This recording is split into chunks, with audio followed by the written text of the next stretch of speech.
सर्वज्ञ श्री चक्रधर स्वामी की जय। आज आपल्या या ब्रह्मविद्या निरूपण सोहळ्याचा 6वा दिवस, त्याचं हे 3रं सत्र आहे। 16 तारखेपासून झालेल्या या कार्यक्रमाला आपण उपस्थित आहात। धर्म,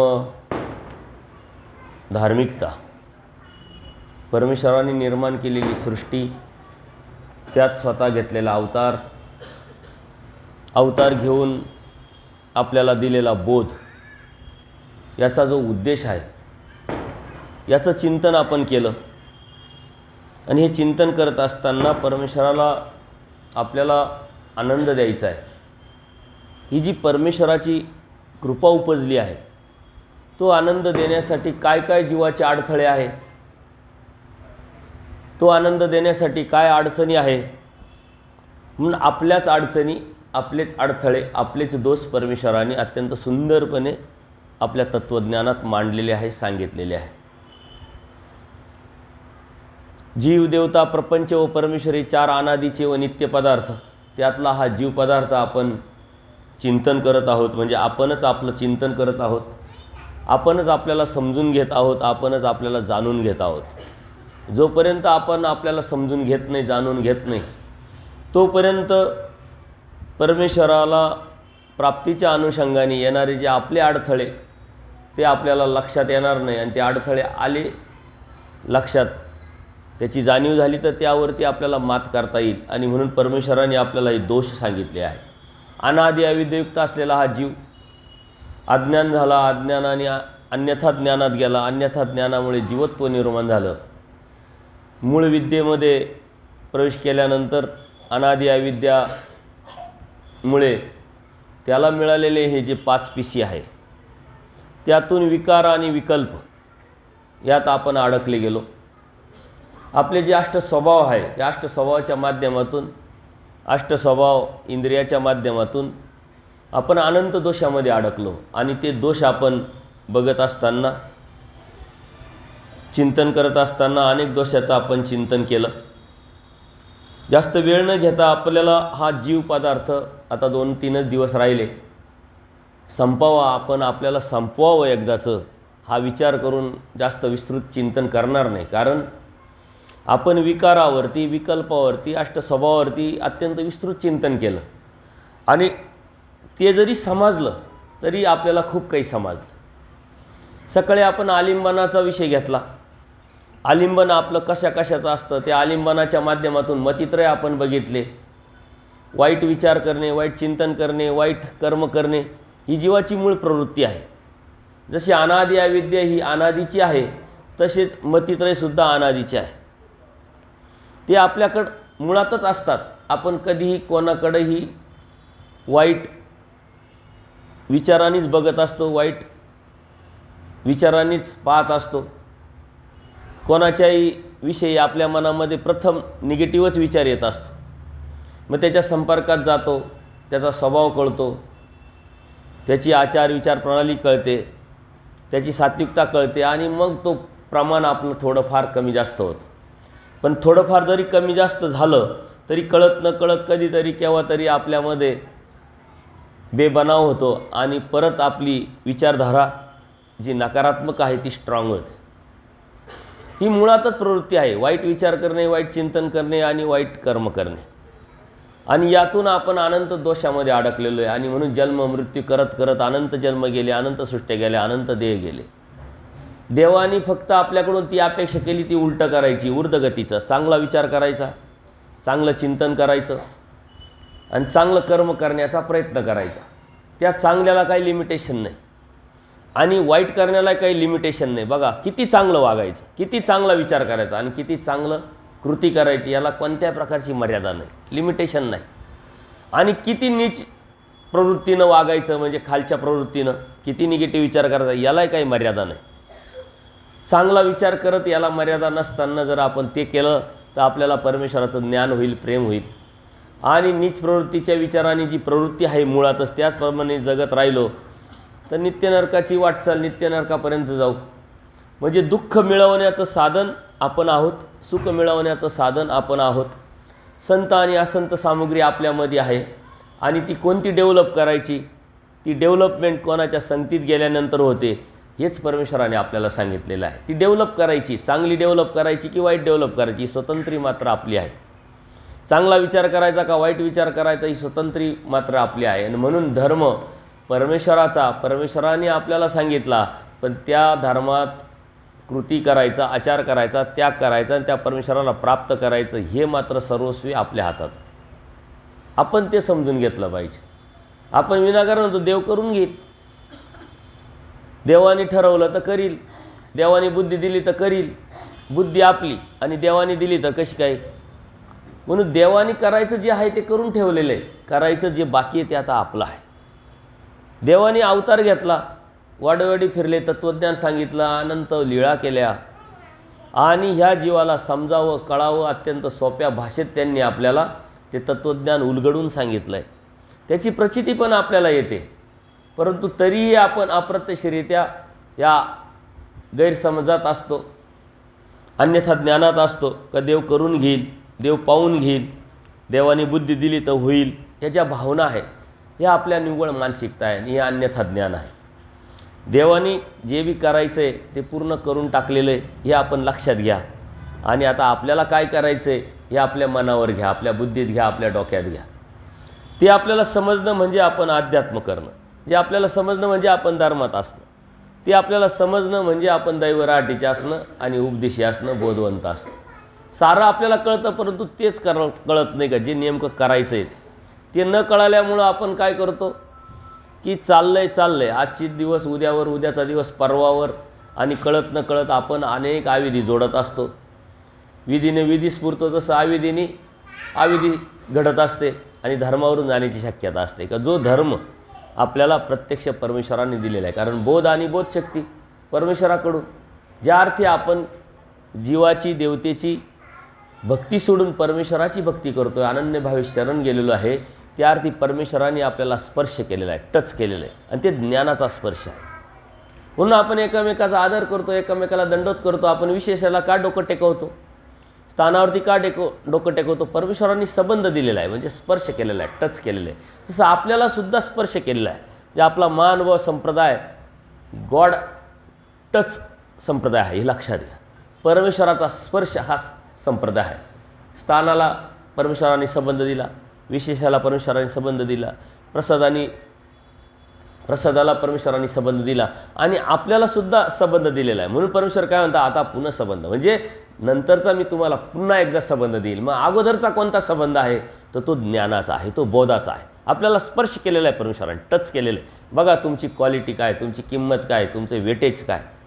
एखाद्या व्यक्तीने, एखादा आमदार असेल, खासदार असेल, आपली आता प्रवृत्ती कशी आहे, राजस आहे, तामस आहे, सात्विक आहे, त्यावरती एखाद्या व्यक्तीनं आपल्याला सेकंड केलं ना तरी म्हणतो अरे ह्याच हाताने आपण आमदाराला हात दिला, मंत्र्याला हात दिला, असं केलं तसं केलं सांगत असतो आपण हे सांगावं का परमेश्वराने मला स्पर्श केलेला आहे. आणि तो परमेश्वराने दिलेला स्पर्श आपल्याला शुद्धतेकडे नेत असतो. आपण विशेष करत असताना कपाळाला डोकं लावतो, कपाळाला विशेष लावतो किंवा स्थानावरती डोकं टेकवतो. याचं कारण अन्य संप्रदायामध्ये तुम्ही बघा कधी असा प्रकार आपल्याला दिसत नाही. ते हात जोडतात आणि 10 फूट 5 फुटावरती मूर्तीला नमस्कार करतात. आपण स्पर्श करतो. याच्या पाठीमागचं कारण का ज्या परमेश्वराने ज्या विशेषाला म्हणा, स्थानाला, प्रसादाला स्पर्श केलेला आहे, टच केलेला आहे, तो विशेष आपल्या कपाळाला म्हणजे माथ्याला लावणं म्हणजे काय, पूर्ण शरीर शुद्ध करणं. आपण दररोज स्थानं करतो, 25 वर्षाहून स्थानं करतो आहे, तरी आपली विचारधारा जर शुद्ध होत नसेल तर ते स्थानच आपण केले नाही. आजपर्यंत त्या स्थानावरती वंदनच केलं नाही. आत्ताच आपण स्थानवंदनाला जाणार आहोत. बाबासाहेबांनी सांगितलं की जाताना स्थान करतो, येताना स्थान करतो, कशासाठी करतो, का करतो, एक मानसिकता निर्माण झालेली आहे. चला आता परत पुन्हा येणं होतं की नाही, डोकं टेकवा. धावत पळत जाण्यापेक्षा शांततेने बसा, ती लीळा स्मरण करा, चिंतन करा, ते आठवा का देव तिथं येऊन गेले, तिथला कण पवित्र आहे. देव येऊन जाणं म्हणजे काय समजले तुम्ही. देव येऊन स्पर्श करून गेले, एखादी लीळा घडून गेले, एखाद्या भक्ताला तत्त्वज्ञान सांगितलं आहे, कोणाचा तरी अधिकार वाढवलेला आहे, कोणाला तरी संबंध दान दिलेलं आहे, कोणाला तरी लीळा दान दिलेलं आहे, ग्रहणा दान दिलेलं आहे. काय सांगावं, कैवल्यदान पण त्याच ठिकाणावरून दिलं आहे. तीच अभिलाषा आपली आहे, आपल्यालाही कैवल्यदान भेटावं, आपल्यालाही देव भेटावं, आपल्यालाही परमेश्वर व्हावं. याच्यासाठी तर आपण भक्ती करतो. याच्यासाठी तर परमेश्वराने आपल्याला बोध दिलेला आहे. स्थान वंदन करणं म्हणजे लीळा आठवणं. तुम्ही इथं बसूनही स्थानच्या लीळा आठवली तर ते स्थानवंदन केल्यासारखंच आहे. परंतु आपली मानसिकता असते आपण स्थानावर गेलो पाहिजे. जाणं योग्य आहे, चांगलं आहे, वेळात वेळ काढून आपण गेलो पाहिजे. स्थानवंदन केलं तर आपलं योग्यता वाढत असते, आपलं मलिनत्व कमी होत असतं आणि तुम्ही खूप चांगले जे आयोजन आहे ते करतात. सुंदरपैकी दरवर्षी ती ट्रिप काढतात आणि त्याला उत्स्फूर्त असा प्रतिसाद भेटतो. 100 लोकांनी नाव नोंदवले म्हणजे एकामेकांनी एकत्र जाऊन ते कार्यक्रम करणं, ती एक वेगळी फिलिंग असते, एक वेगळंच आनंद असतो. कारण स्वामी श्री चक्रधरांचा परिवार आहे. ज्यावेळेस 100 लोक त्या स्थानावरती जातील ना, तुम्ही एकत्र जाऊन भजनं म्हणत, स्मरण करत, चिंतन करत, कोणत्याही प्रकारचं भांडण न करता जर गेलो, कोणत्याही प्रकारचा अविचार, नकारात्मक भावना न गेलो, नाहीतर आपण जिथं बसलो आणि अचानक आपल्या ठिकाणी दुसरी बाया आली का, नाही हिच्याजवळ नाही बसायचं, मला तिच्याजवळ बसायचं, ही भावना जर तुमच्यामध्ये असेल तर तुमच्यामध्ये विकल्प आहे की नाही. उलट आपण असं बसावं का ज्या बाईची किंवा ज्या भगिनीची आपली ओळख नाही तिच्याजवळ बसावं. जी ओळख आहेच, मग ओळख आहे तर ओळखीतून काय होतं, गप्पा टप्पा चालू होऊन जातात, अन्यवार्ता चालू होऊन जातात. तिकडं कसं, तुमचं कसं, आमचं कसं, घरची काय काय तयारी करून आली, लॉक लावून आले का, घरच्यांना लक्षात ठेवलं आहे का, तिथंच कोंडून ठेवलं आहे. ओळख आहे ना, मग चर्चा होते, मागचं काहीतरी माहीत असतं, कुठंतरी काहीतरी विषय झालेला असतो. बिगर ओळखीच्या बाईबरोबर बसलं किंवा बिगर ओळखीच्या माणसाबरोबर बसलो तर कोण, कुठले, काय ओळख होते, धर्मात कसे आले, उपदेश कसा घेतला तुम्ही, मग इथं कशा काही कार्यक्रमाला आले हे विचारता येतं. नाविन्य आहे, नवीन आहे, काहीतरी चिकित्सा आहे, नवीन ओळख होते, अगोदरच ओळख आहे, त्याच्यात परत तिथंच आपण बसायचं. म्हणजे हा नियम आपण पाळा की आपल्याजवळ शक्यतो आपण ज्याच्याजवळ बसायचं की त्याची आपली पहिले तरी ओळख नाही पाहिजे. तोंड ओळख ठीक आहे, कुठंतरी पाहिलेलं आहे, परंतु माहिती नाही आहे कोण, कुठले, काय. आपण एकमेकाला ती गोष्ट विचारू शकतात. मग अभ्यास कशाचा करता, किती करता, आत्तापर्यंत किती सत्संग ऐकले, काय वाचन केलं, आत्तापर्यंत काय काय सोडलं, काय काय पकडलं, हे बी सांगू शकता. कारण कोणी म्हणतं मी मिसरी लावत होते, मी बंद केली, मग मला असं खूपच गप्पा मारायच्या सवय होत्या, मी बंद केल्या, मी बाबांचा सत्संग ऐकल्यापासून 4 मालिकेनं 2 मालिका बंद केल्या बघायच्या. असं एकमेकाला तुम्ही सांगू शकता. या सांगण्यातून प्रेरणा भेटते आणि त्या प्रेरणेतून आपण पुढं जात असतो. प्रेरणा, परमेश्वर प्रेरणा देतात. आणि म्हणून आपण आता जास्त वेळ न घेता दोषाकडे जाऊ आपण, कारण आपलेच दोष आपल्याला बघायचे. जीव सर्व दोषाचे आळे. परमेश्वर काय म्हणतात, जीव सर्व दोषाचे आळे. सर्व दोष आपल्यामध्ये, आपणच दोष आहे, आपणच दोषी आहोत. पण आपण कधी म्हणतो का आम्ही दोषी आहोत? आपण कधी आपली चूक मान्य करतो का? अजिबात मान्य करत नाही. आणि तुमच्यामध्ये माझ्यामध्ये दोष असणं काही विशेष नाही आहे. अर्जुन देवामध्ये दोष होते, आचार्यांकडे दोष होते, आचार्यांना बोध झालेला आहे. आणि आचार्यांना बोध झाल्यानंतर आचार्य परमेश्वराची सेवा करण्यासाठी सन्निधानात आहे. एकदा असंच एक अन्य साधू असतात, वशिष्ठ ऋषी म्हणून वशिष्ठ साधू असतात. देव त्यांच्या गुंफेमध्ये त्यांची काहीतरी कणव असेल, ते गेलेले भिक्षेला कशाला तरी, त्यांच्या त्या आतमध्ये त्यांच्या गुहामध्ये कोणी नाही आहे, त्यांची एक शिष्य आहे, ती फक्त तिथं राखण्यासाठी त्यांनीच ठेवलेली आहे. त्या साधूचं काही कणव असेल, काही जोड असेल, परमेश्वर स्वतः जातात, एकटेच जातात तिथं त्या विशिष्ट ऋषीच्या त्या गुहेमध्ये जाऊन त्यांच्या आसनावर बसतात. आणि बसल्यानंतर आता इकडं उपहाराची वेळ झालेली आहे. उपहाराची वेळ झालेली असल्यामुळं बाईसा म्हणतात देव कुठं गेले, आचार्यांना म्हणतात बघा देव कुठं गेले, बोलवा, उपहाराची वेळ झाली, अवसराची वेळ झाली. आणि मग आचार्य ते बघायला जातात. आता बघायला जात असताना आचार्यांच्या मनात एक संशय होता. तो आपल्या मनात पण असतो, प्रत्येकाच्या मनात असतो. आपल्याबद्दलही आपल्या मनात संशय असतो, हे होतं का नाही, हे करतो का नाही, हे शक्य आहे की नाही. हे करायला पाहिजे की नाही, मनात अनेक शंका असतात. आणि या शंका ज्या आहे, हा संशय जो आहे, हा आपल्याला सर्वात मोठा लागलेला रोग आहे. जगामध्ये जितके बी क्राईम होतात ना, गुन्हे होतात, त्यातले 99% गुन्हे क्राईम, हा 99%तल्या गुन्ह्यातला क्राईमचा जो भाग आहे हा संशयाने. बाईचा नवऱ्यावर संशय, नवऱ्याचा बाईवर संशय, शेजारच्यावर संशय, मित्राचा मित्रावर संशय, बहिणीवर संशय, भावावर संशय. ह्या सारा संशयाने सारं जग गुरफटलेलं आहे. आणि आचार्यांमध्ये जो सुद्धा भाग, आता ही प्रवृत्ती आहे आपली, या प्रवृत्तीतून तर आपण बाहेर पडायचं आहे. या प्रवृत्तीतून आपण बाहेर पडलं तरच परमेश्वर कळालेला आहे, समजलेला आहे, आणि त्या विचारावरती आपण जाणार आहे. या संशयाच्या भूतामध्ये आपण अडकलेलो आहे. परंतु ते खरंच तसं असतं का? असं काहीच नसतं. ही निव्वळ आपली मानसिकता असते. कारण जर यदा कदाचित या गोष्टी, कारण आपण मॅच्युअर्ड आहोत, आपण दैवराटीचे आहोत, आपण सुशिक्षित आहोत, अशा काही गोष्टी करू शकत नाही आपण. का? तर आपल्याला त्या धर्माची जाणीव आहे, आपल्या करिअरची जाणीव आहे, आपल्या जीवनाची जाणीव आहे. एक चूक आपल्या जीवनात किती मोठं दुःख देऊन जाईल याचं भान आहे आपल्याला. म्हणून या गोष्टी आपल्यामध्ये असायलाच नाही पाहिजे. परंतु तरी असतात. याचे पाठीमागचं कारण तो आपला संस्कार, आपली प्रवृत्ती, आपली विकृती, आपली विचारधारा, हे आपण लक्षात घेतलं पाहिजे. आणि म्हणून आचार्यांच्या मनात तसं येतं. आणि ही बाई बाहेर बसलेली आहे, देव आत असेल, अजून कोणी देवाबरोबर असेल का? मग त्या बाईला विचारतात. एक तर आचार्यांनी त्यावेळेस काय वेगळ्या प्रकारचा ड्रेस घातलेला होता, महात्मा ड्रेस नव्हताच त्यावेळेस. त्याच्यामुळं असा एखादा व्यापारी किंवा एखादा राजाचा प्रधान, सैनिक, अशा पद्धतीनं आचार्यांनी वेगळा ड्रेस घातलेला होता. कारण काहीच नव्हतं, परंतु घातला होता म्हणून घातला. त्या बाईला वाटलं हे काही राजाचे कोणीतरी सैनिक तर नाही, स्वामींना बघायला आलेले आहे, पाहायला आलेले आहे. म्हणून आचार्य त्या बाईला म्हणतात, इकडं स्वामी आले का, गोसावी आले का? आता ती वशिष्ठ ऋषीची शिकीन आहे, शिष्य आहे. तिला स्वामी काय माहीत आहे, गोसावी काय माहीत आहे? तर ती म्हटली नाही, इथं काही कोणी आलं नाही, कोण गोसावी? ती वेगळ्या विचाराने तिने उत्तर दिलं, यांनी वेगळ्या विचाराने प्रश्न केला. आणि त्यांच्या मनात शंका जी होती ती अधिक दृढ झाली. आणि मग तिथं पडदा असायचा, तर आचार्यांनी असा पडदा बघितला, आतमध्ये कोण आहे. आणि मग देवाने ओळखलं, आतमध्ये देव एकटेच होते. देव म्हणतात, या आम्ही इथंच आहोत. आजपर्यंत तुम्ही जो मनात संशय घेत होता ना, तो संशय आता आजपासून आम्ही तुमचा फेडू, तुमचा आम्ही फेडू. कारण आपण आपल्यामध्ये तेवढी लायकी नाही, आपली योग्यता नाही, आपली पात्रता तेवढं सामर्थ्यच नाही. आपल्याकडून कळत न कळत एखादी चुकी झाली ना, अत्यंत सोपा विषय आहे. परमेश्वराकडे प्रार्थना करा, दंडोत घाला, देवाला सांगा का माझ्याकडे तेवढी ताकदच नाही आहे, माझ्याकडे तेवढं सामर्थ्यच नाही आहे का तो विचार मी खुडून टाकेल आणि बाहेर टाकेल, त्या विचारातून मी बाहेर पडेल.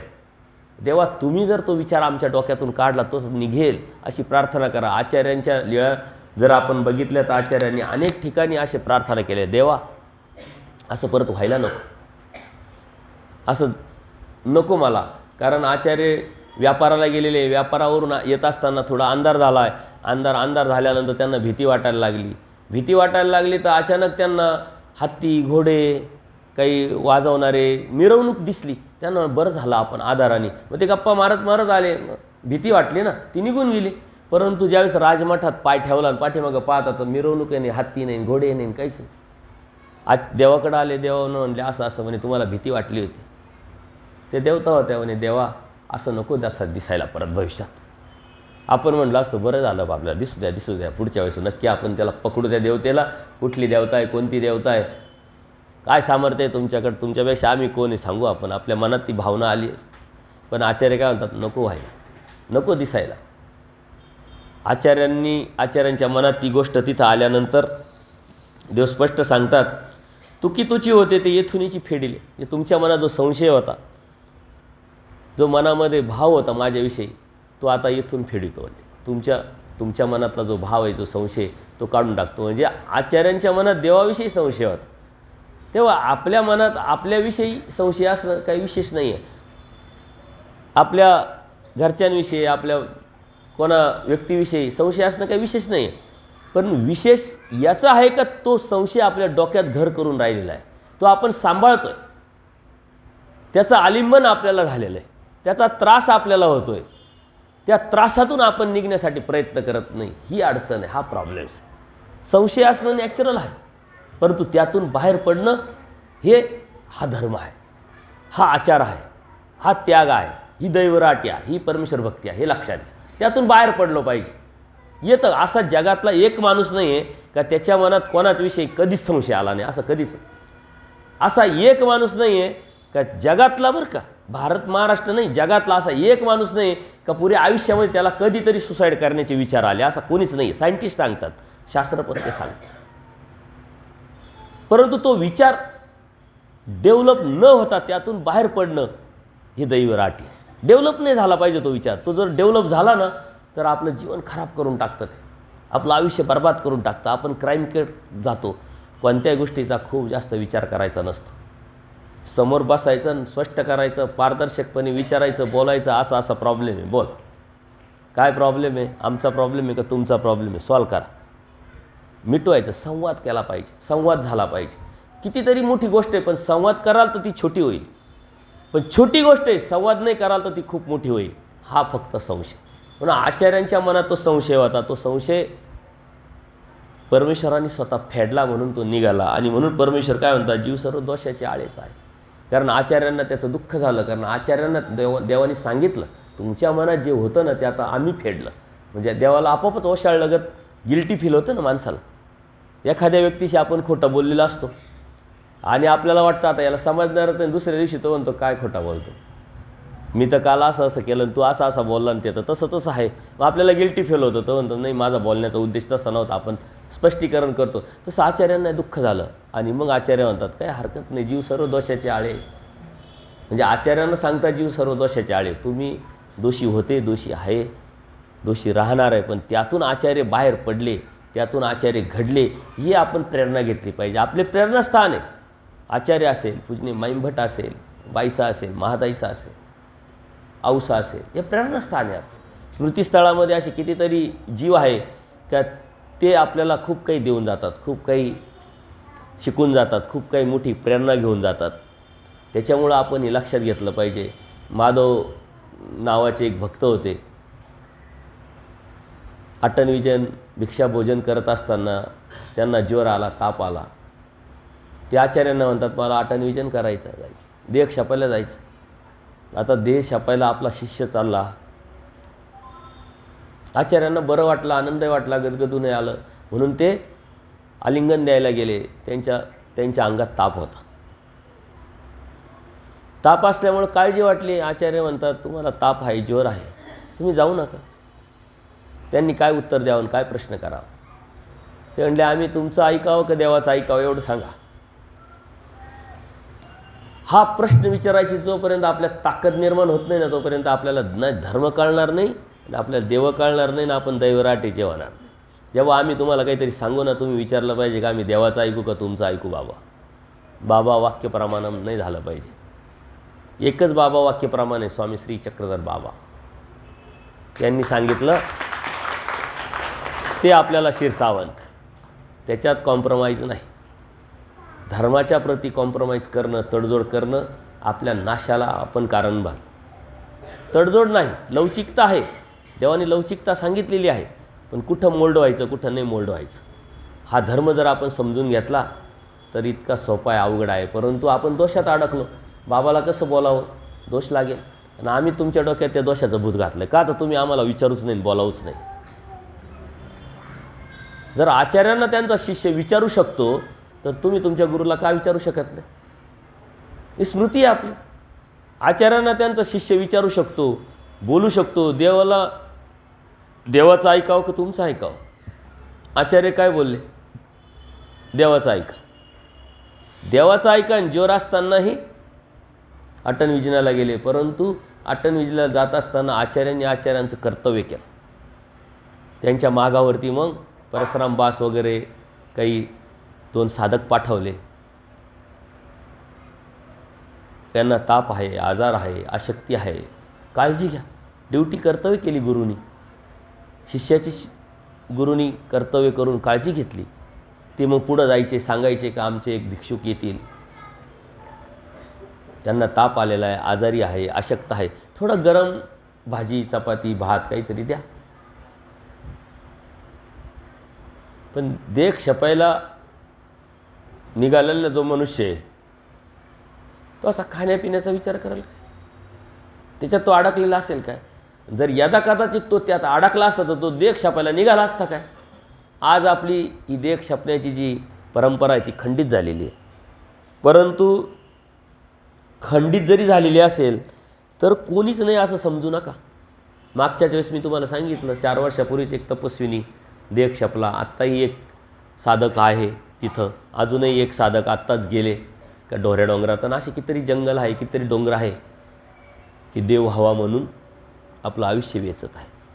परंतु ते आपल्या नशिबी नाही आहे, कारण आपण जंगलात जात नाही. आपण जातो कुठं? शहरात. शहरातल्या आश्रमात, मोठा आश्रम, मोठे बाबा, जायला सोपं, यायला सोपं, क्रिया करायला सोपं, तिथं गेल्यानंतर सर्व व्यवस्था, सर्व व्यवस्थित. आपण कुठं जात नाही. त्याच्यामुळं आपली अवस्था ती आहे, ज्या अवस्थेत आपण आहोत त्याच अवस्थेचे लोक पण आपल्याला भेटतात. आपली क्वालिटी कशी आहे त्याच क्वालिटीचे मित्र, त्याच क्वालिटीचे संबंधी, त्याच क्वालिटीचे माणसं भेटतील ना आपल्याला. मग आपली क्वालिटी कोणती? आचाराच्या अनुषंगाने, विचाराच्या अनुषंगाने, धर्माच्या अनुषंगाने आपली कोणती अवस्था आहे त्या अवस्थेनुसार साधकही त्याच अवस्थेचे आपल्याला भेटतील. म्हणून आपली अवस्था आपण बदलली पाहिजे. आपण म्हणतो अरे नाही हे साधक असे नाही, ते योग्य नाही, ते हे नाही, ते नाही, ते नाही. तुम्ही योग्य व्हा, देव तुम्हाला बरोबर ते योग्यतेचे ज्ञातविरक्ताचा संग करायला देवाने सांगितलं आहे. असा ज्ञातविरक्ताचा तुम्ही ज्ञातविरक्त व्हा थोडेसे, आपोआप तुम्हाला ते भेटते. संयोग योग साह्य परमेश्वर प्रवृत्तीनं माया करते. आपण किती म्हटलं मला चांगला माणूस भेटला पाहिजे, मला चांगला माणूस भेटला पाहिजे, भेटेल का? त्यासाठी पहिलं आपल्याला चांगलं व्हावं लागेल. आपण चांगलं तर मग आपल्याला सारं चांगलं जग भेटेल, माणसं भेटतील. आपण चांगलं नसेल तर आपल्याला चांगला माणूस भेटणार नाही. म्हणून जीव सर्व दोषाचे आळे आहे. आपण सर्व दोषामध्ये अडकलेलो आहे आणि त्या दोषातून बाहेर पडणं हा धर्म आहे, हीच धार्मिकता आहे, हेच विडे आहे आणि हे स्थानवंदन आहे. लक्षात घ्या. तुम्ही एका दोषातून बाहेर पडले ना, हजारो स्थान केल्याचं गोमटत येत आहे. आणि तुम्ही हजारो स्थानं केले आणि दररोज करत राहिले नाही, एक दोषही तुम्हाला जर तुमच्या जीवनातून काढता नाही आला तर त्या स्थान करण्याला काय अर्थ नाही. देवाने स्थानवंदन कशासाठी केलेलं आहे? स्थान निर्माण कशासाठी केलेलं आहे? तुमची योग्यता वाढावी, तुमच्यामध्ये मलिनत्व येऊ नये. तिथं गेल्यानंतर तुम्हाला देवाची आठवण व्हावी, चिंतन करावं, स्मरण करावं, लीळा आठवावी. परंतु हे करत असताना योग्यता वाढणं म्हणजे काय? अयोग्यतेतून बाजूला पडणं, अयोग्यतेतून बाहेर जाणं. योग्यता वाढली म्हणजे अयोग्यता आपोआपच कमी झाली ना. परंतु त्या बाबतीत आपण विचारच करत नाही, फक्त स्थानवंदन, स्थानवंदन, स्थानवंदन, देवपूजा, देवपूजा, देवपूजा. यदा कदाचित असं समजा तुम्ही साऱ्या महाराष्ट्रातली देवपूजा एकत्र करायची. संभाजीनगर येथील बजाजनगरमध्ये श्रीकृष्ण मंदिर ट्रस्टमध्ये साऱ्या महाराष्ट्राची देवपूजा एकत्र करायची. आणि ती देवपूजा सकाळ, दुपार, संध्याकाळ तुम्ही 3 वेळेस करायची. जोपर्यंत देव भेटत नाही तोपर्यंत करत राहायची. भेटेल का देव? भेटेल का देव? जोपर्यंत देव भेटत नाही तोपर्यंत करायची. देव भेटणारच नाही, किती केली तर काहीच नाही. योग्यता वाढेल, त्यातून पुढं सरकलो पाहिजे. ते एक साधन आहे. ते साधन, त्या साधनाविषयी प्रीती, प्रेम, आपलेपण, आत्मत्व असलंच पाहिजे. त्यातूनच आपण पुढं जाणार आहोत. परंतु ज्ञानमोचक सांगितलेलं आहे, त्या ज्ञानातून आपल्या जीवनामध्ये त्या ज्ञान उतरवलं आणि त्या क्रियेवरती आपण गेलो, त्या आचारावरती आपण गेलो, आपल्या जीवनातले आपण दोष कमी केले, गुणात्मक वाढ केली. मग परमेश्वराच्या साजत्य झालं तर मग केवळशी साजत्य, मग परमेश्वराची प्राप्ती.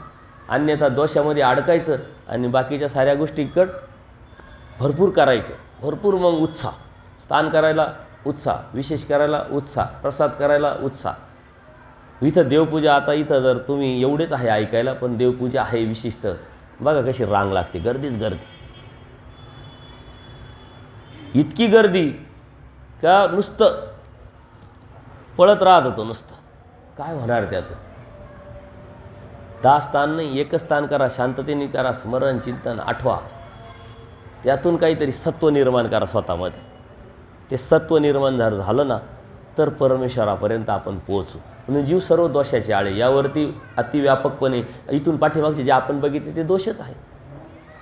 त्या दोषामध्ये आपल्यामध्ये ते दोष आहे. आपण दुसऱ्याचे दोष आता पुढं येईल ते आपण ते पाहतो, आपल्याला दिसत नाही. जीव सर्व दोषाचे आळे आहे म्हटले. या वरील अनेक कुवस्तूच्या म्हणजे बाकीचे जे दोष आपण बघितले विकारापासून सुरुवात केल्यानंतर, याच्या युक्तत्वामुळे आपल्यामध्ये ते आहेच नाही. इंद्रिय आहे इंद्रियामुळं, विकार आहे विकारामुळे, विकल्प आहे विकल्पामुळं अष्टस्वभाव कार्य करतात आणि त्याच्यामुळं अविधी घडतो.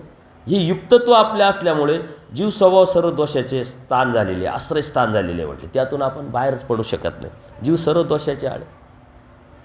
आता कोणते कोणते दोष आहे आपण आत्तापर्यंत तर ऐकत आलो. 62.5 दोष, 62,500 दोष, 62,000. आता 62,000 आकडा लिहायला म्हटलं तरी आपल्याला थोडासा बुद्धीला ताण द्यावा लागेल. आणि तेवढे दोष आपल्यात आहे. शास्त्र तर सांगतंच, परंतु विज्ञान पण सांगतं की एका मिनिटाला 62,500 विचार आपले येतात आणि जातात. आज आपण या मिनिटाला आता सत्संग घेतो आहे ना, तेव्हासुद्धा तुमचे विचार इनकमिंग आउटगोईंग चालू आहे, थांबत नाही ते. जसा श्वास चालू आहे ना, तुम्ही म्हणू शकता का नाही आम्ही सत्संगात एवढं तल्लीन झालो, एकटं झालो का आमचा श्वासच बंद झाला होता, असं नाही म्हणू शकत. कारण तुम्ही जिवंत असल्याचं ते एक प्रमाण आहे. तसं विचारसुद्धा डोक्यामध्ये 62,500 विचार एका मिनिटात येतात आणि जातात, इनकमिंग आउटगोईंग. काही काही टचही होती नाही, स्पर्शही होत नाही, काहीच नाही. एखादा घर करून राहतो आणि तो डेव्हलप होतो, एखादा आपल्याला स्पर्श होतो आणि त्याची आपल्याला जाणीव होते, परंतु तो योग्य की अयोग्य याचा विचार करून मग तो डेव्हलप करायचा की नाही करायचा, होऊ द्यायचा का नाही होणार द्यायचा, हा आपली स्वतंत्री आहे. आणि 62,000 हा जो विषय, या शब्द कुठून आला तर विज्ञानाशी तो निगडीत आहे. विज्ञान सांगतं का आपल्या मेंदूमध्ये एका मिनिटाला 62,000 विचार येतात जातात. ते सायंटिस्ट लोकांनी ते शोधली आणि तो आकडा मांडला आणि तो शास्त्रामध्ये आलेला आहे. मी विचार केला 62,000 यांनी मोजले कुठून एवढे? कोण मोजायला? आचार्य बसले होते का मोजायला, का देवाने सांगितलं? देवाच्या तर श्रीमुखीचा आकडा नाही हा, मग काय कुठून काढला? जसं देवता 81,6,10,00,000 देवता, या देवतेची संख्या कुठून काढली आपण?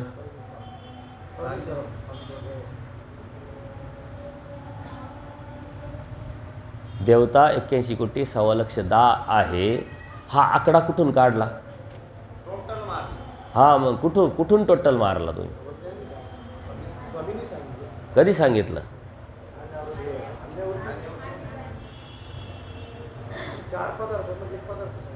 एक पदार्थ सांगितला, पण 81,6,10,00,000 देवता एका ब्रह्मांडात असतात हे कुठं सांगितलं देवाने?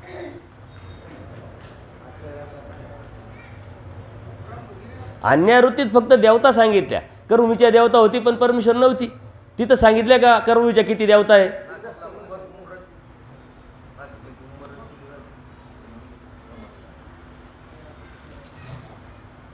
काकासाहेब, आपल्याकडे एक तर सारे साहेब आहे, बाबासाहेब, काकासाहेब, अजून कोण? भाऊसाहेब, आबासाहेब, रावसाहेब, त्यामुळं बाकीचे सारे साहेब.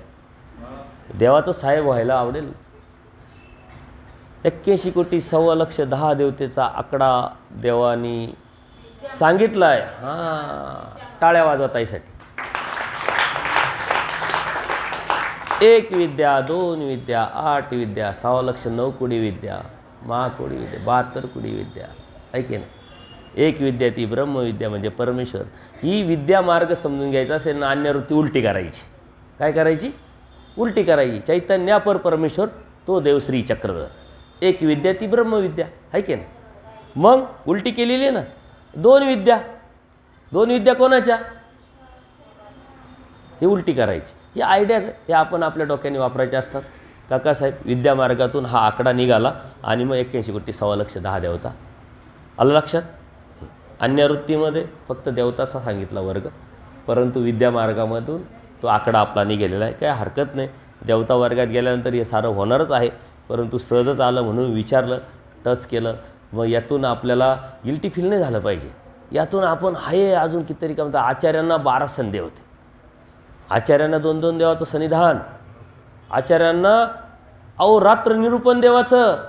बेलापूरला अहोरात्र, किती रात्र माहीत नाही, कोणी म्हणते 7, कोणी म्हणतं 8. अहोरात्र म्हणण्याचा अर्थ काय? कितीतरी वेळा. एवढं निरूपण करून सुद्धा आचार्यांना 12 संधे होते. कोणी म्हणतं 8, कोणी म्हणतं 12, पण संधे होते. 12 संधे आचार्यांना असा होता. आपल्याला हजारो संधे असल्याच पाहिजे, यात काही शंका नाही आहे. परंतु यातून एक शिकायचं आहे की अरे आपल्याला अजून बराच अभ्यास करायचा आहे, करावा लागणार आहे. आपल्याला भरपूर अजून संधी आहे अभ्यास करण्यासाठी. आपण थांबलो नाही पाहिजे. थांबला तो संपला. आपण थांबायचं नाही. याच्यासाठी या गोष्टीकडे आपण बघायचं आहे.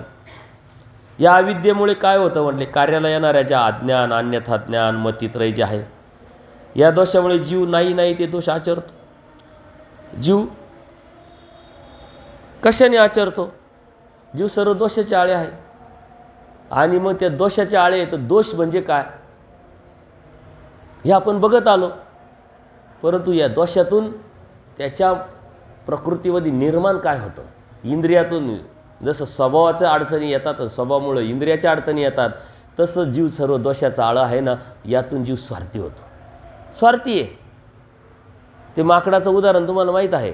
बिरबल बादशाह गप्पा मारता मारता बादशाला हुकी येते कधी कधी बिरबलाची घेण्याची, आणि बिरबलाला म्हणतो, आज ह्या जगात कोण सर्वात जास्त प्रेम करतं? तर बादशाह म्हणतो, आई मुलावर करते. म्हणले नाही, आपण आपल्यावर करतो म्हणे, स्वतःवर करतो म्हणे, कोणीच कोणावर प्रेम करत नाही म्हणे. हे कोण सांगतंय? बिरबल सांगतोय. पण बादशाला काही पटत नाही. मग आता बादशाला कधी बी प्रॅक्टिकल द्यावं लागतं. ते म्हणे ठीक आहे, प्रॅक्टिकल देऊ. हाऊ दे म्हणे बाहेर, एक माकडीनं आणा, त्या माकडीचं पिलं आणा म्हणे. मग त्यात पाणी सोडायला सुरुवात केली, आणि त्या माकडीच्या पिलाला आतमध्ये सोडून दिलं. आता बाळ आहे स्वतःचं, जीव लावणारच. जसं पाणी वरती आलं तसं ती वरती पार डोक्यावर घेतलं. बादशाह म्हणतो, बघ मूर्ख, तुला कळतं काही? बघ ते कसं आपल्या बालकावरती प्रेम करतं म्हटलं. आणि मग जेव्हा पाणी तिच्या नाकातोंडात जायला लागलं, तेव्हा तिनं काय केलं, ते बाळ आपल्या पायाखाली घातलं आणि उभी राहिली. स्वतःला वाचवण्यासाठी काय करतो, जीव स्वार्थी आहे. आणि प्रेमाची व्याख्या देवाने एकाच ठिकाणी सांगितली. ती कुठं? आईचं प्रेम ते नैसर्गिक, मातेचं प्रेम ते नैसर्गिक. मग बाकीचं हे काय? त्या दिवशीच मी सांगितलं, ही निव्वळ ॲडजस्टमेंट आहे.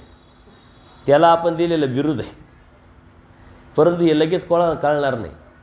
तुम्ही कोणत्या अवस्थेत आहे, कोणत्या वयात आहे, संसारातले किती चटके उपभोगलेले आहे, किती फटके पडलेले आहे, त्याच्यानंतर तुम्हाला कळतं. आणि हे कधी कळतं? सारं हातातून गेल्यावर कळतं. कोणी कोणाचं नसतं. मग आता कळून उपयोग काय तुला? जेव्हा होतं तेव्हा तुला कळालं नाही, आहे की नाही? तर म्हणून जीव स्वार्थी असतो. जीव स्वार्थी आहे. मी वेळेत सावध झालं पाहिजे. ही ड्युटी आहे, कर्तव्य करा, एकामेकाची काळजी घ्या. कर्तव्य केलं पाहिजे, ते सोडताच येत नाही. परंतु तुमच्यामुळं त्यांच्यामुळं आपला धर्म शेवटाच गेला पाहिजे. धर्माच्या अनुषंगाने आपण एकत्र आहोत. धर्म आपला शेवट गेला पाहिजे. आपल्या दोघांना आता धर्म भेटला आहे, देव भेटला आहे, परमेश्वर भेटला आहे. आता ते वाया जायला नको. एकमेका साह्य करू, अवघे धरू सुपंत. साह्य करत करत ही जोडी, ही जाळी आहे आपली. या जाळीच्या माध्यमातून आपण परमेश्वर जवळ केला पाहिजे. परमेश्वराला साधक बाधक जे बी परिपक्वतेच्या अनुषंगाने जे बी पुढं जाणार आहे, ते आपल्यापर्यंत कसं पोचेल, आपण त्यांच्यापर्यंत कसं पोचवणार आहे, या अनुषंगाने आपण विचार केला पाहिजे. ठीक आहे, प्रेम असतं, कारण सारं जग त्याच्यातच अडकलेलं आहे, या दोन शब्दामध्येच अडकलेलं आहे. परंतु प्रेम दोनच आहे, परमेश्वराने केलेलं आपल्यावरचं प्रेम आणि आईनं केलेलं मुलावरचं प्रेम.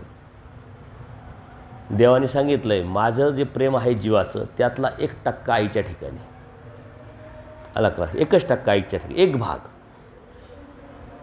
अर्जुन देवाला विचारलं का, देवा तुम्ही किती प्रेम करता आमच्यावर? देवाने प्रतिउत्तर केलं, तुमची आई तुमच्यावर किती प्रेम करते त्या 99% ॲड करा म्हणे. बघा देवाचं प्रेम. आपण प्रेम असेल तर एखादी वस्तू घेऊन जातो, 1000 रुपयाची, 50,000ची, जशी अवस्था असेल त्यानुसार मग आपण ती वस्तू देतो. त्या वस्तूवरती आपलं प्रेम ठरतं. तुमचं आमचं पण त्याच्यावरतीच ठरतं. किती पूजा आहे त्याच्यानुसार तुमचा किती भाव, तुमचं किती आमचं प्रेम, तुम्ही किती आम्हाला मानतात, याच्यावरती ठरतं. प्रेम देण्या घेण्यातून ठरतं, वस्तूवर ठरतं. परमेश्वर म्हणतात 99% ॲड करा. आणि त्या परमेश्वराने 100% आपल्यावर प्रेम केलेलं आहे. म्हणून आपल्याला काय काय दिलेलं आहे? सृष्टी दिली. या सृष्टीत कामाला लावलेले 81 कोटी 1.25 लाख देवता ही सिस्टम दिली. त्यात जन्म दिला, महाराष्ट्रात दिला, बोध दिला, परमेश्वर जीव देवता प्रपंच परमेश्वर काळाला. हे सारं परमेश्वराने आपल्यासाठी निर्माण केलेलं आहे. किती मोठं गिफ्ट आहे, त्याची किंमत होऊ शकते का?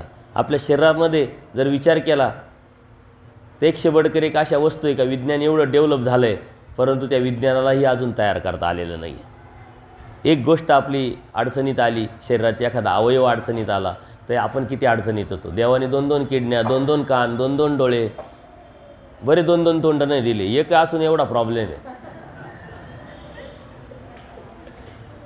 एकच पोट दिलं, एक असून एवढा प्रॉब्लेम आहे. लागते 2च चपात्या थोडा भात, पण तरी किती पळतो हा बाबा, किती पळतो. काही लिमिटेशन आहे का? थांबायला तयार नाही, थकायला तयार नाही. म्हणून देवाने 2-2 का दिले? ते डोळे नीट पाहण्यासाठी दिले, नीट ऐकण्यासाठी दिलेले. 2 किडन्या दिल्या, लिव्हर एकच दिलं आहे. किडन्यांचं काम काय? रक्तशुद्धीकरण. तुमचं रक्त शुद्ध असलं पाहिजे, त्यासाठी 2-2 फंक्शन दिले तुम्हाला. पण आपलं विचार शुद्ध नसेल, त्याच्यामुळं रक्त कसं काय शुद्ध राहील? हे विचाराशी निगडीत असलेलं आहे. मेंदू किती स्ट्रॉंग दिलेला आहे, किती स्ट्रॉंग आहे, किती ताकद आहे त्याच्यामध्ये. आजपर्यंत असा कॉम्प्युटर नाही निघाला की एका मिनटात 62,000 फाईल जातील आणि सेंड करता येतील. हा एक कॉम्प्युटर तुमच्याकडं, तो मेंदूचा कॉम्प्युटर किती स्ट्रॉंग आहे. एका मिनटात 62,000 फाईल घेतो आहे आणि आउटपुट करतो आहे तो, न बटन दाबता. नॅचरल चालू आहे अगदी. सायंटिस्ट, पण आपण त्याचा वापरच करत नाही. सायंटिस्ट लोक 2-3% मेंदूचा वापर करा, आपण किती वापरतो माहिती का? अर्धा टक्का. म्हणजे किती टक्के आपला शिल्लक आहे अजून विचार करा. दैवराटीच्या माणसांनी तरी विचार केला पाहिजे, चिंतन केलं पाहिजे, वापरला पाहिजे, पण वापरतच नाही. सर्वसामान्य माणूस तर डोकंच वापरत नाही. त्या दिवशीच मी सांगितलं अवस्था, विचार न करणे, निगेटिव्ह विचार करणे, मग निगेटिव्ह पॉझिटिव्ह, मग पॉझिटिव्ह विचार करणे, परत विचार न करणे, या जीवाची अवस्था सांगितल्या देवाने शास्त्रामध्ये. कितीतरी लोक आपल्याला भेटतात ते डोक्याचा वापरच करत नाही. खाणे पिणे मस्त राहणे, चंगळवाद. आपण तरी थोडाफार विचार करतो आहे, सकाळी भीतीपोटी का होईना आपण विचार करतो आहे. पण मेंदूचा वापर आपण जर वाढवला तर तो मेंदूचा वापर वाढवल्यामुळं आपलं शरीरसुद्धा धष्टपुष्ट मस्त राहील, फ्रेश राहील, ग्लो येईल. ग्लो मेंदूचा वापर केल्याने. हा ग्लो शब्द माझ्या डोक्यातच बसून गेला. मी विचार केला, ग्लो कशाने येणार आहे, ग्लो कशाने येणार आहे. पावडर लावली तर धुवून जाईल, ते हे लावलं तर धुवून जाईल, ग्लो आला पाहिजे. म्हणजे बघा, देवाच्या चेहऱ्यावर ग्लो होता. देवाच्या चेहऱ्यावर सौंदर्य. परमेश्वर काय म्हणता, हे कलियुगी बर्वे. सौंदर्याच्या व्याख्येमध्ये जेव्हा तुम्ही जाल ना, देवाच्या चेहऱ्यावरती ग्लो होता. नुसतं देवाला पाहिल्यानंतर तरी वेद निर्माण व्हायचा, आवड निर्माण व्हायची. माईंभट एवढे अष्टा पुराण वेद शास्त्र आले होते देवाला हरवायला, देवाकडे पाहतच राहिले. ग्लो होता देवाच्या चेहऱ्यावर, चमक होती, चमक आहे की नाही. कारुण्य होतं, दया माया कृपा करुणा एव मादित अनंत गुण धर्म. ते चेहरा किती चमक असेल. त्याच्यानंतर आचार्यांमध्ये सुद्धा वेदवंती नागदेव म्हणायचे. आचार्यांना वेदवंती नागदेव. आचार्यांकडे आल्यानंतर एखादा ब्राह्मण आचार्यांकडे पाहतच राहायचा, वेदल्या जायचा.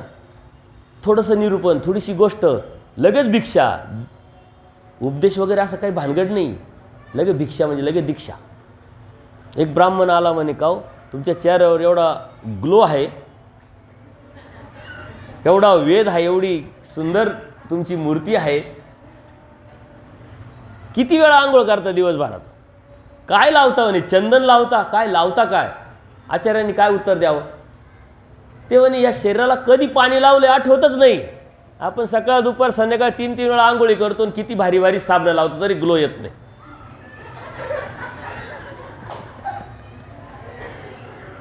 ग्लो येण्यासाठी देव आपल्या चिंतनात असला पाहिजे.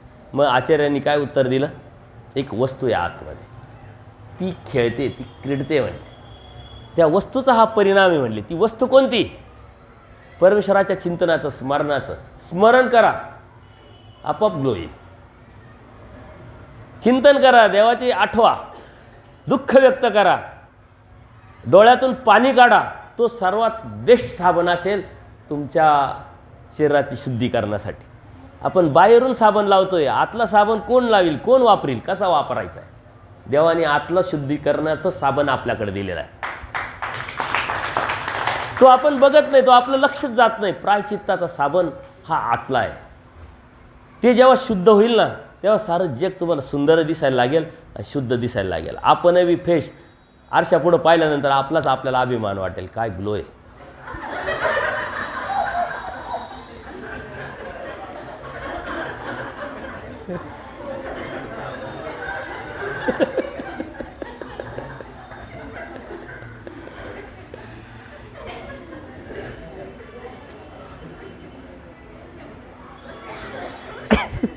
गंमत सोडा,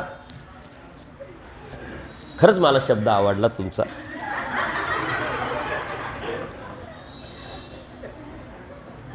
आणि तो अनुभवला असेल तुम्ही.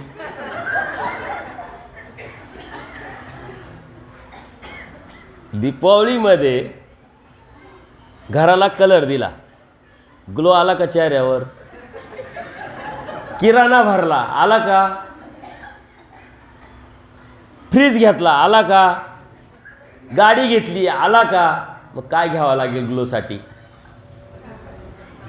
सोन्याची चेन घ्यावं लागेल, भारीतली साडी घ्यावं लागेल, तेव्हा ग्लो येईल ना.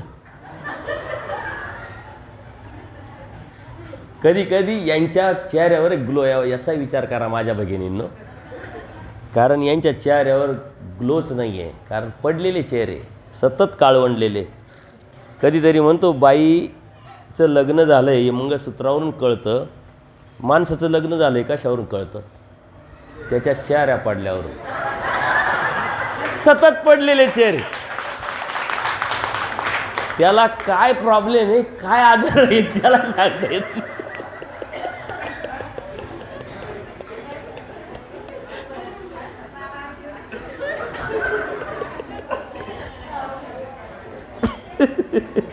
आहे की नाही?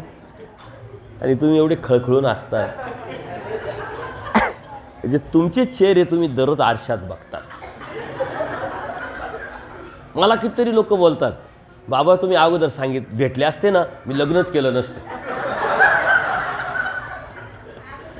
मला तुम्ही अगोदर भेटले असते आणि समजलं असतं ना मी लग्नच केलं नसतं. अरे बाळांनो, म्हटलं जो न करतो तोय पस्तावतो, जो करतो तोय पस्तावतो. आता काही उपयोग नाही बोलून, आता भोग तुझ्या कर्माचे फळं. आता त्यातून कसं निघायचं हे पाय, कारण संकट तर येतं आलंय.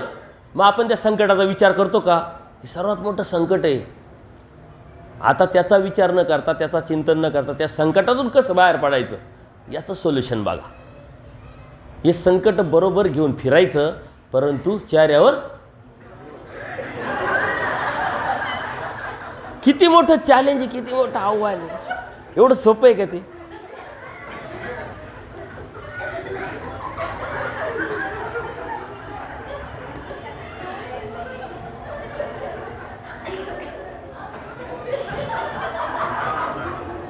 आपण ज्या ठिकाणी काम करतो, नोकरी करतो, ज्या समाजात राहतो, मानव म्हणून समाजामध्ये वावरतो, त्या लोकांनी आपल्याला विचारलं पाहिजे की का हो तुम्हाला कधी काही टेन्शनच नाही, तुम्ही मस्त राहतात, फ्रेश राहतात, तुम्हाला काही प्रॉब्लेमच नाही. चले आम्ही किती काम करतो, फर्स्ट करतो, सेकंड करतो, थर्ड करतो, तरी प्रॉब्लेम, परत डोक्याला ताण.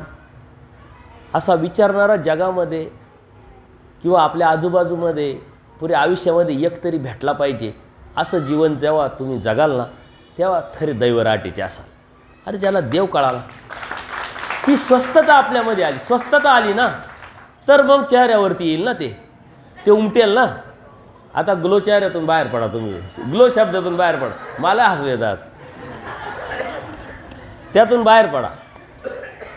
उलट त्या केमिकलनी ग्लो येत नाही, केमिकलने आपलं तोंड खराब होतं. केमिकल वापरू नका, चिंतन करा, स्मरण करा, पहाटे 3ला उठा, दुःख करा, स्मरण करा, चिंतन करा, मस्तपैकी राहा. तुम्हाला बाकी काही करायची गरज नाही, फ्रेश वाटेल, मस्त वाटेल. वाचन करा, चिंतन करा, एखादं सूत्र वाचा, त्या सूत्राचा अर्थ वाचा, एखादा सत्संग ऐका, त्याचं चिंतन करा, टिपण करा, काहीतरी करा. एखाद्या साधूंशी चर्चा करा धर्मतत्त्वज्ञानावरती, वासनिकाशी चर्चा करा धर्मतत्त्वज्ञानावरती. तुमच्या चेहऱ्यामध्ये फ्रेशनेस येईल.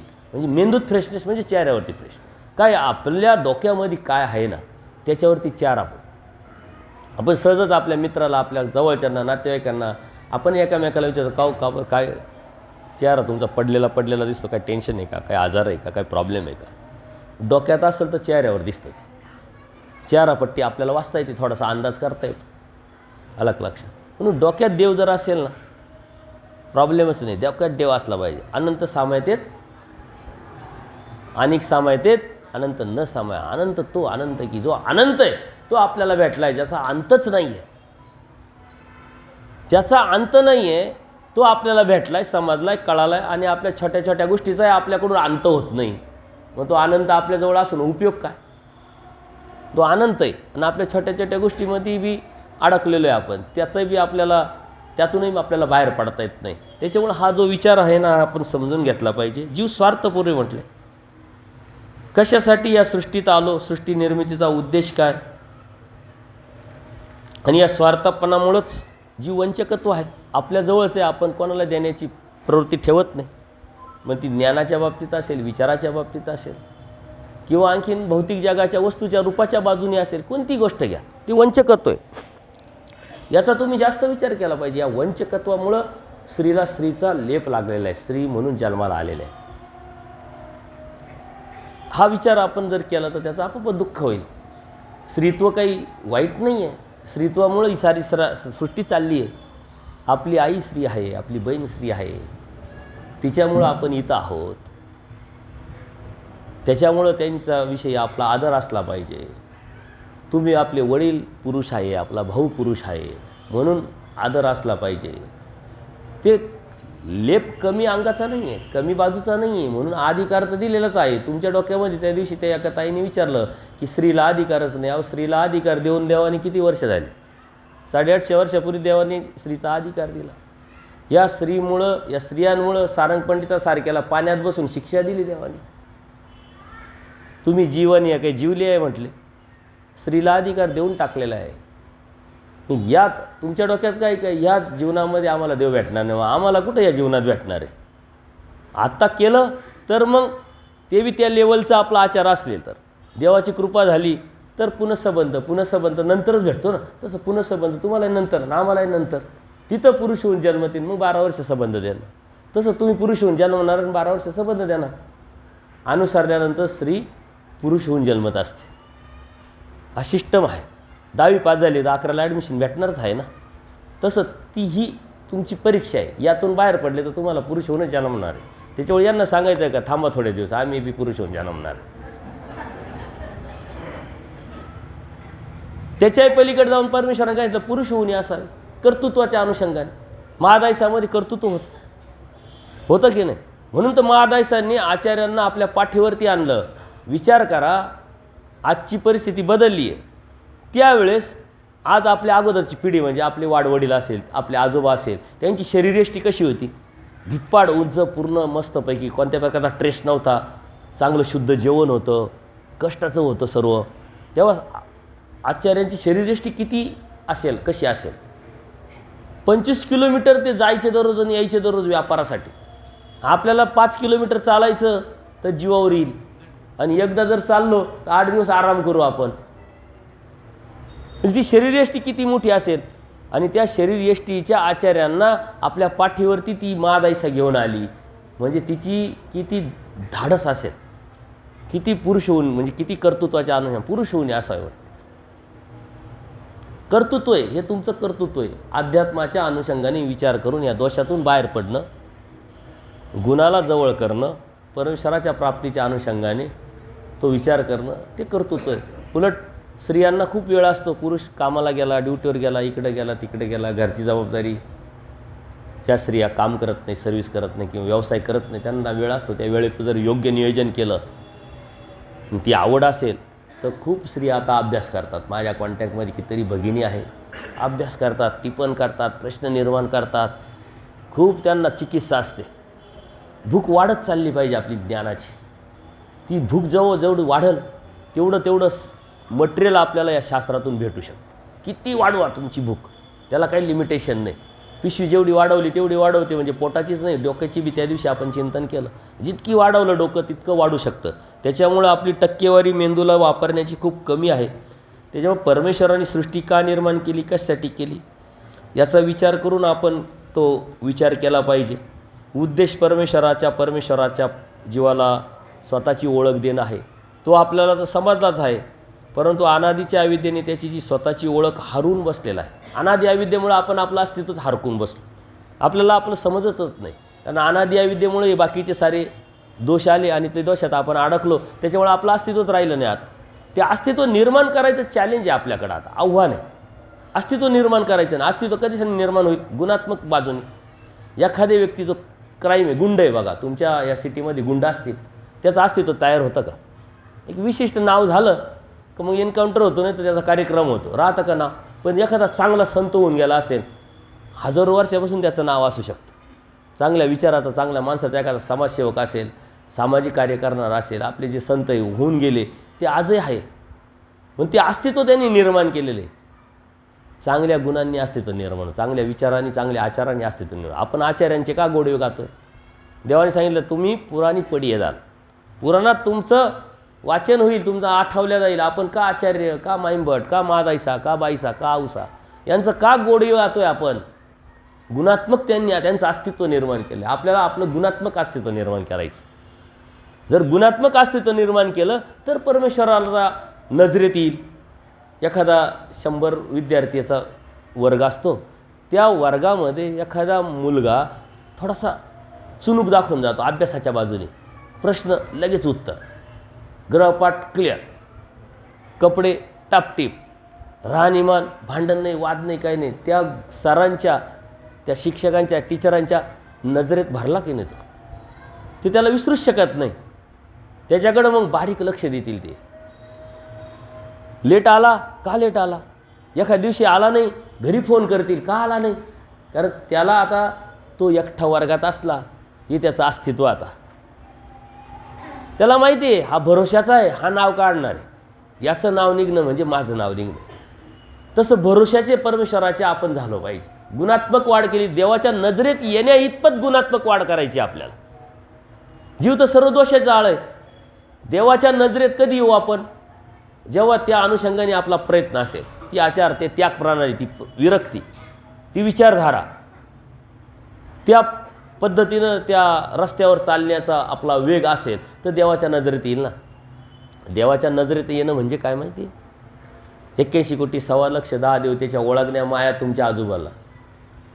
तुम्ही किती अवस्थेचे त्याच्यानुसार सिक्युरिटी तर आहेच आजही तुम्हाला, परंतु जसजशी तुमची वाढत जाईल ना तसतशी सिक्युरिटी वाढते. उदाहरण प्रकरण जेव्हा अभ्यासताना तेव्हा आपल्याला वाटतं अरे बापरे काय प्रकार आहे हा.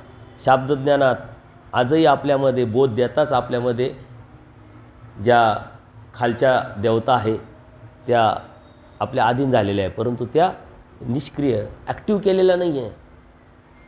त्या ॲक्टिव्ह जर केल्या ना तर आपण धर्मापासून जाण्याची शक्यता आहे.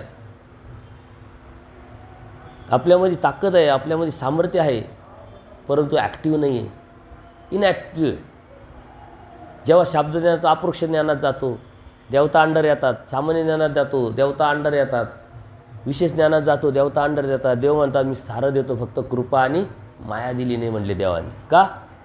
तो मग प्रतिमल्ल होईल, तो प्रतिमल्ल होऊ शकतो. म्हणून कृपा आणि माया देवाने नाही दिली, बाकी सारं देवाने दिलं. काही कंजूशी नाही केली देवाने, कुठंच नाही कंजूशी केली. नाही तर हात उद्धरायला लागेल, हाच परमेश्वर समजेल. म्हणून त्यांनी देवाने दिली नाही. बघा देव आपल्याला काय देणार नाही. देव आचार्यांच्या बाबतीत सुद्धा म्हणतात मला तर सारं द्यावंसं वाटतं, विज्ञान द्यावंसं वाटतं, परंतु त्याने तो धर्मावरून जाण्याची शक्यता आहे. म्हणून देवाला आपलं सारं काही दिलं आहे हे प्रेमाचं प्रतीक आहे, प्रेमाचं लक्षण आहे. प्रेम म्हणजे काय? आपण सारं देण्याची प्रवृत्ती असते. विशिष्ट लेवलला, विशिष्टनुसार, विशिष्ट परिस्थितीनुसार देणं म्हणजे प्रेम नाही आहे. परमेश्वराने सारं दिलं आहे, सारं देण्याची आता तयारी द्यावायची. फक्त ती ते पेलण्याची योग्यता आपल्याला प्राप्त करावं लागणार आहे. या ज्या गोष्टी आहे आपण समजून घेतल्या पाहिजे. या चर्चा करत असताना जीव दोष जे आहे ते निरूपण परमेश्वर करतात आणि जो निरूपण करण्यामध्ये परमेश्वर एक स्टेटमेंट देतात, अत्यंत महत्त्वाचं स्टेटमेंट आहे. ते आपल्याला पटेल न पटेल, परंतु ते परमेश्वराच्या श्रीमुखीचं आहे आणि म्हणून आपण लक्षात घेतलं पाहिजे. जीव स्वार्थी असल्यामुळे आपलं अस्तित्व आपण विसरून गेलेलो आहे. त्या स्वार्थपणामुळं आपली लालच वाढली, त्या स्वार्थपणामुळं आपलं कशामध्ये आपण अडकत गेलो, आपली अभिलाषा वाढली. स्वार्थ हाच त्याच्या पाठीमागचं कारण आहे. पण परमेश्वर काय म्हणतात? जीवा उरले असते म्हणजे काय? का जर तुमच्या मनात दुसऱ्याविषयी जो विचार आहे, जी भावना आहे, जी श्रद्धा आहे, तीच तुमच्याविषयी त्याच्या मनात आहे, जीवा उरले असते. आपल्याला हे थोडं डाऊट येईल, परंतु आपण एखाद्याला आदर केला, समजा अवजाव घातलं, आदर केला, तो आपल्याला आदर करतोच की नाही. याचा अर्थ काय, आपल्या मनात त्याच्याविषयी आदर आहे म्हणून त्याच्या मनात आपल्याविषयी आदर निर्माण झाला. त्याचा आपण द्वेष करा तर तो आपल्याला दोष करेल. त्याला आपण नावं ठेवले तर तो आपल्याला नावं ठेवेल. त्याला आपण जवळ केलं तर तो आपल्याला जवळ करेल. त्याला आपण दूर लोटलं तर तो आपल्याला दूर लोटेल. म्हणून ह्या ज्या भावना आहे, सायंटिफिकली ह्या ज्या गोष्टी आहे, शास्त्राच्या माध्यमातून आपण अभ्यासल्या आणि सायंटिफिकली जर चेक केल्या तर कधीतरी याला प्रत्यय पण येतो आपल्याविषयी. त्याचा आपला संवाद नाही, परंतु त्याच्या मनात, त्याच्याविषयी आपल्या मनात जर जी भावना आहे ना, तीच भावना त्याच्या आपल्या मनात असते. आपण अप्रत्यक्षरित्या दुसऱ्याविषयी जे बी विचार मांडतो तेच विचार त्याच्या मनात आपल्याविषयी असतात. त्याच्यामुळे आपल्या मनात त्याच्याविषयी चांगले विचार असेल तर त्याचे आपल्याविषयी असेल, आणि आपल्याला एक स्वार्थ आहे का दुसऱ्याने आपल्याला चांगलं म्हणावं, मानपान द्यावा, आदर द्यावा, हा एक स्वार्थ आहे. इतकं सोपं सरळ आहे. त्याला आदर दिला तुम्हाला आदर भेटेल. त्याच्याविषयी चांगले विचार ठेवले तो तुमच्याविषयी चांगला विचार ठेवेल. त्याच्यावर तुम्ही प्रेम केलं तो तुमच्यावर प्रेम करेल. त्याची काळजी तुम्ही घेतली तो तुमची काळजी घेईल. इतकं सोपं आणि सरळ आहे. परंतु जीव स्वार्थी आहे, त्याच्यामुळे ह्या गोष्टीची अडचण आहे. अभिलाषा आहे म्हणून अडचण आहे. म्हणून जीव सर्व दोषाचे आळे. जीवाकडं खूप गुणात्मक दृष्टिकोनातून खूप गोष्टी आहे, परंतु ते त्याला न समजल्यामुळं, न कळाल्यामुळं तो असा वागतोय, असा राहतोय, असा विचार करतोय, असा चिंतन करतोय. हे आपण लक्षात घेतलं पाहिजे. यावरती आपण परत उद्या चिंतन करणार आहोत. परंतु याविषयी आपल्या मनात काही संशय असेल, शंका असेल तर आपण विचारा. कारण जीव स्वार्थपर असल्यामुळे आपल्या जवळचे तो कुणालाच देण्याची त्याची प्रवृत्तीच नसते. कारण जीव स्वार्थी, राखून ठेवा, कधी लागेल. जे कामाचं नाही, जे उपयोगाचं नाही, ते सुद्धा देण्याची प्रवृत्ती होत नाही. तुम्हाला सांगितलं ना, एक्सेस किती असेल आपल्या घरामध्ये. दिवाळीला आपण जेव्हा सामान काढतो ना घर साफ करायला, तेव्हा किती एक्सेस असतं. कपडे एक्सेस, चप्पल एक्सेस, शूज एक्सेस. कितीतरी कपड्याचे गथुडं आपण वरती माळ्यावर टाकेल राहतो. ऑलरेडी ते कधी घालणारही नाही, त्याचा वापरही होणार नाही. पण आपण काय म्हणतो, गोधड्या शिवायला होतील, आपल्या मुलाचं लग्न होईल, त्याला मुलगा होईल, मग त्याला बाळाचं करायला होईल, एवढे दिवस सांभाळतो आपण. द्यायची इच्छा ठेवा, द्यायची प्रवृत्ती ठेवा. त्यातून मग तुम्ही क्लीन होत चाला. जेव्हा सुसऱ्याला द्याल ना, त्याग कराल ना, तेव्हा क्लीननेस निर्माण होईल. याच्यामुळं सारे अडचणी. जीव स्वार्थी जो आहे ना, त्या स्वार्थपणे जीव जातीत्वानी एक आहे, म्हणजे सारे जीव स्वार्थी असं नाही तुम्ही समजू शकत. संभाजीनगरचा जीव स्वार्थी नाही आहे, नाशिकचा जीव स्वार्थी आहे, अमेरिकेतला जीव स्वार्थी नाही, इथला जीव स्वार्थी असं म्हणू शकत नाही. सारे जीव थोडंसं ज्ञानाची जाणीव, परिपक्वता जर निर्माण झाली तर त्यावरती टक्केवारी कमी जास्त असू शकते, होऊ शकते. पण ते बी मला पटत नाही, कारण ती टक्केवारी फक्त दाखवण्यासाठी असते. मी स्वार्थी नाही असं. परंतु ती अवस्था आली, ती वेळ आली, ती व्यवहाराची बाजू आली, त्या वातावरणात गेलो का आपण तेवढ्या टक्केवारीत परत जात असतो. ही सबसिडी आहे, अप अँड डाऊन होत राहतं. परंतु आपली ती सरासरी आपण बरोबर पकडतो. जीव स्वार्थी आहे. आणि जीव स्वार्थी असल्यामुळं दुसऱ्याविषयी चांगले विचार येते नाही मनात. दुसऱ्याविषयी आपल्या मनात चांगले विचार येते नाही. त्याच्यामुळे त्याच्या मनात आपल्याविषयी चांगले विचार येत नाही. त्याच्याविषयी आपल्या मनात आदर निर्माण होत नाही. त्याच्यामुळे त्याचा आपल्याविषयी आदर निर्माण होत नाही. इतकं सोपं आणि सरळ आहे. दुसऱ्याला आदर दिला तर आदर भेटणार आहे. बघा, इतकं सोपं आहे, परंतु किती अवघड आहे. दुसऱ्याला मोठेपणा देणं सोपं आहे का अवघड आहे? त्याला मोठं म्हणणं, त्याला आदर देणं.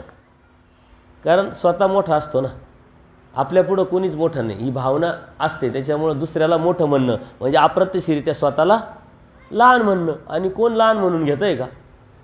पण आपण लहान म्हणून घेणं स्वतःला, ही दैवराटीचा सिद्धांत आहे, तत्व आहे. दुसऱ्याचा आदर करणं, निमित्त मानिजे म्हणजे काय? निमित्त मानायचं म्हणजे त्याला मोठेपणा द्यायचा, आदर द्यायचा, गुरुस्थान द्यायचं. निमित्त म्हणजे गुरुस्थान द्यायचं. गुरुस्थान दिलं म्हणजे आपल्याला आपल्यापेक्षा त्याला मोठं म्हणणं म्हणजे आपल्याला स्वतःला लहान म्हणून घेणं. परंतु ते सोपं नाही आहे. त्यासाठी स्वतः लहानच व्हावं लागेल, तेव्हा ते मोठेपण दुसऱ्याला देता येईल. आणि जेव्हा दुसऱ्याला मोठेपण देईल तेव्हा तुमचं बी मोठेपण दिसेल आणि भेटेल बी आणि कळेल पण. आणि हे नजरेत परमेश्वराचं आलं पाहिजे, हे दृष्टीत परमेश्वराचं आलं पाहिजे, तेव्हा मग ती गोष्ट होईल. देवाच्या दृष्टीत पूजनीय भांडारेकर का आले? देव कुठं होते आणि भांडारेकर कुठं होते? नजरेत आले देवाच्या. नजरेत आल्यावर उठले, लगेच कार्याला लागले, भिक्षेला आले. बघावं ने पाटील पाटके, काय बघताय, चला आमच्याबरोबर, तुम्हाला काय दाखवायचं आणि काय द्यायचं आहे. हे काय घेऊन बसले आणि काय पाहत बसले. गरम पाणी सोडलं. त्यांची मिसेस काय म्हणे, अहो गरम पाणी आंघोळ करून घ्या. त्यांनी काय उत्तर दिलं, ज्यांचं होतं त्यांच्याबरोबर चाललो, तुम्ही थांबा आता. काय विचार आला, घरी जाऊन असा प्रयोग करून पहा.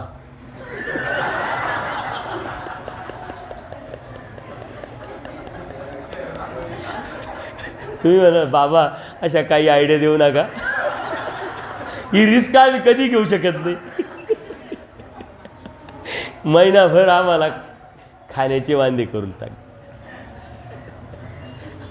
कंपनीतच जावं लागेल. असं म्हणायचं नाही, देवाला लालच दाखवल्यासारखे होते, देवाला फसवल्यासारखं होतं, असं बोलायचं नाही. काय भांडारेकर होते आणि त्यांच्या पत्नी होत्या, किती सात्विक, किती अधिकाराच्या. खरंच राहिल्या हो, आल्याच नाही पाठीमाग. किती भाग्य होतं. तेवढं भाग्य आपल्याकडं नाही आहे.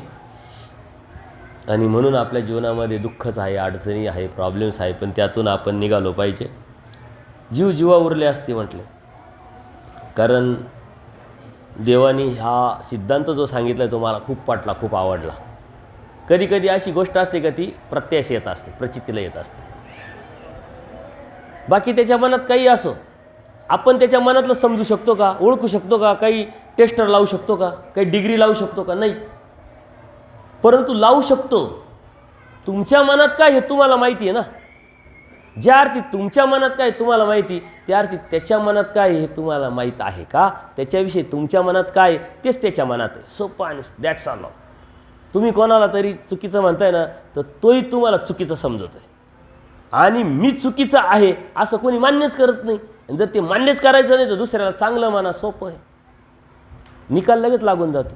इतकं सोपं आणि सरळ आहे. आपण थांबू यावरती. उद्या आपण पुढच्या सत्संगामध्ये परत जीवाचे दोष, बरेच आहे दोष, परंतु संपेल असा आपण अपेक्षा करू. कारण यावरती ते आपोआप स्फुरत राहतं आणि पुढं आपण चालत राहतो, जेणेकरून तुम्हाला ते पटावं, समजावं, लक्षात यावं, तुम्ही हसावं, रडावं. घरी असे रडतच राहतं, इकडं तरी हसले पाहिजे. तो भाव माझा, तो उद्देश माझा असल्यामुळं माझ्या भगिनी म्हणजे आम्हाला बहिणी म्हणताय आणि आम्हाला टोचतात पण. काय तुमचं दुःख पावत नाही हो, तुमचे पडलेले चेहरे. म्हणून माझ्या बहिणींना मी हक्काने सांगत राहतो, यात वेगळं काहीच नाही आहे. तेही प्रेमच आहे, ते आपलेपणच आहे. सर्वज्ञ श्री चक्रधर स्वामी की दंडवत.